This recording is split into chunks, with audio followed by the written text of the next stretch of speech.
আজকে আমি কাউকে ঠকাইতে পারলাম না। এই পানির বোতল দিয়ে আজকে একজনকে ঠকাবো। দেখি কি করা যায়, কেউ আছে নাকি আশেপাশে। ভাই এখানে কি করছেন ভাই?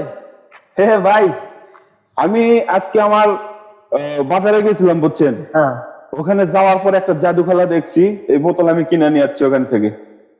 এই বোতলের দাম কত জানেন? কত? 70 টাকা 20 পয়সা। এত হওয়ার কারণ কি? এত হওয়ার কারণ আপনি দেখবেন এই বোতলে এমন একটা জাদু আছে, যে জাদু দেখলে আপনি হতবাক হয়ে যাবেন। আচ্ছা তাই?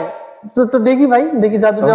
আচ্ছা আচ্ছা আচ্ছা, জাদু দেখবেন? হ্যাঁ ঠিক আছে ভাই, জাদু দেখা কিন্তু আপনি পরবর্তী আমাকে গালিগালাজ দিতে পারবেন না। না, যদি আমার মন ভরে তাহলে কি কোনো গালি নেই। অবশ্যই মন ভরবে ভাই, কারণ 70 টাকা 20 পয়সা দাম। হ্যাঁ ঠিক আছে, এই যে আমি কিন্তু মুখি খুললাম, পরবর্তী কিন্তু আমাকে গালি দিতে পারবেন না, কারণ এটা অনেক ভালো একটা জাদু।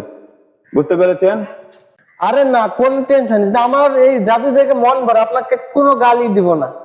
তাহলে জাদু আজকে শুরু হয়ে গেল। ওকে ওকে। দেখেন বোতলের ভিতর কিছু আছে। না ভাই নাই।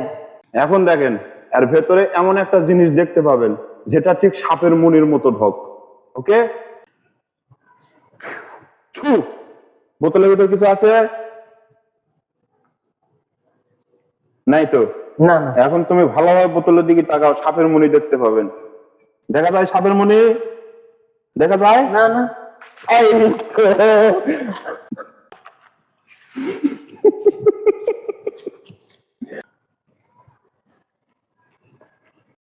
আসসালামু আলাইকুম প্রিয় বন্ধুরা, আমাদের এই ভিডিও দেখে কেউ কিছু মনে করবেন না, কারণ আমরা এই ধরনের ফ্যানি ভিডিও তৈরি করি এবং করতে চাচ্ছি। আমাদের আজকের ক্যামেরাম্যান ছিল আমার বড় ভাই, তো সকলে অবশ্যই এনাকে চিনেন এবং এই ভাইটাকেও ইনশাল্লাহ আপনারা চিনেন। তো পেজে আপনারা নিয়মিত থাকবেন, এই ধরনের ভিডিও আমি আপনাদের মাঝে তুলে ধরার চেষ্টা করবো ইনশাল্লাহ। সকলে ভালো থাকবেন, সুস্থ থাকবেন।